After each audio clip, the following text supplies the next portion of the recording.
If money keeps stressing you out, if you feel like you're always working but never getting ahead, I want you to hear this clearly. You don't just need more money. You need a better strategy and a cleaner reason for why you want money in the first place. Because the truth is, your motivation can either build your future or quietly sabotage it. In this video, I'm going to give you simple, practical strategies that can change your finances in 2026, starting right where you are. And I'm going to say something that may sound uncomfortable at first. A lot of people don't stay stuck because they lack information. They stay stuck because their money decisions are being driven by emotion, pressure, comparison, fear, shame, and they need to prove something. If that's been you, no judgment. But today we're going to reset your focus so you can build money peace and real progress. Most people think success is about getting more income. But one of the biggest reasons people never level up is this. They want money for the wrong emotional reason. Some people want money to show their family they won. Some want money to impress people who don't even care. Some want money to look powerful online so they don't feel small inside. But here's the problem. That motivation doesn't heal you. It feeds the wound. It makes you spend for image. It makes you chase quick wins. It makes you compare, and comparison creates anxiety, which creates impulse, which creates instability. So let's reset the foundation. A healthier motivation sounds simple, but it's powerful. Take care of your home. Create stability and peace. Build resources so you can help through opportunity, not just charity, because money isn't just cash. Money is access. With money, you can open doors for yourself and for others. You can create options. You can buy back time. You can reduce stress in your household. That's the point. Money should serve your life, not control your mood. Now, with that foundation, here are the strategies. If you want to grow financially, you can't depend on one stream forever. Here's a reality most people don't want to accept. A paycheck can stabilize your life, but it rarely transforms your life by itself. So the first strategy is build multiple income streams. Not all at once, not in a chaotic way. Start with one job or one main income stream. Then add a second stream that fits your scheduling skills. Examples: if you're good at organizing, you can offer a service. If you can teach something, you can coach or sell a simple digital product. If you are good at social media, you can manage accounts or create content for local businesses. If you have a free hour at night, you can learn a skill that increases income.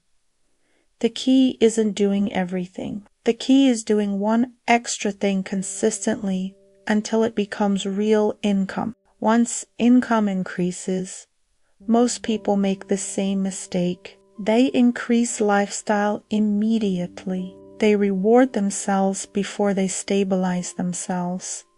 So here's the strategy. Lower your short-term pleasures so you can raise your long-term investments.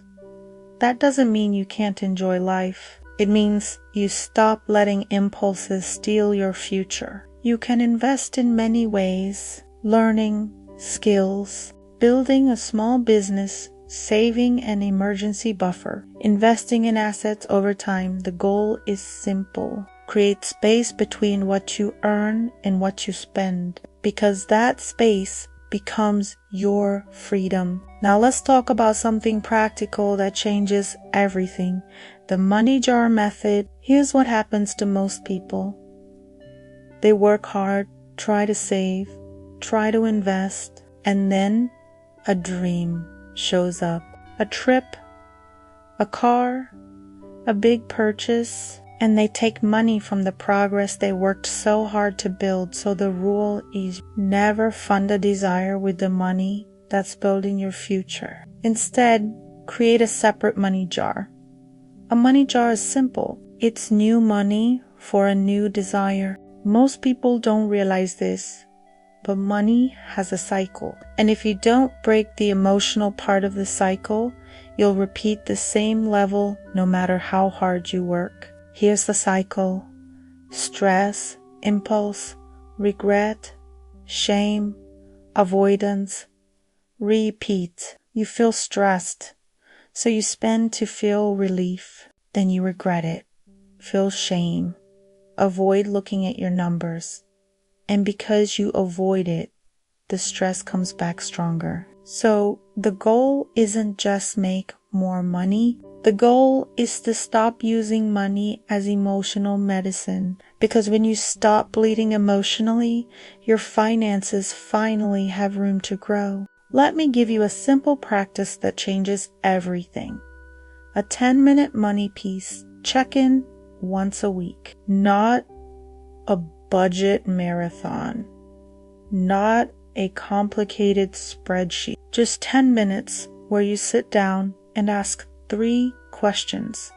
What money came in this week? Income: what money went out that didn't match my priorities? Leaks: what's one decision I can make next week to protect my peace? 1 upgrade. This matters because most people avoid money conversations until there's a crisis. And when you only face money in crisis, your brain starts to associate money with fear. But when you check in weekly, money becomes neutral. And when money becomes neutral, you make better decisions, calmer decisions, smarter decisions. This is how you build self-trust.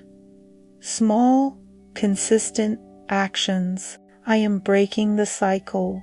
I don't need fear to lead my money decisions. I choose clarity over chaos. I choose peace over pressure.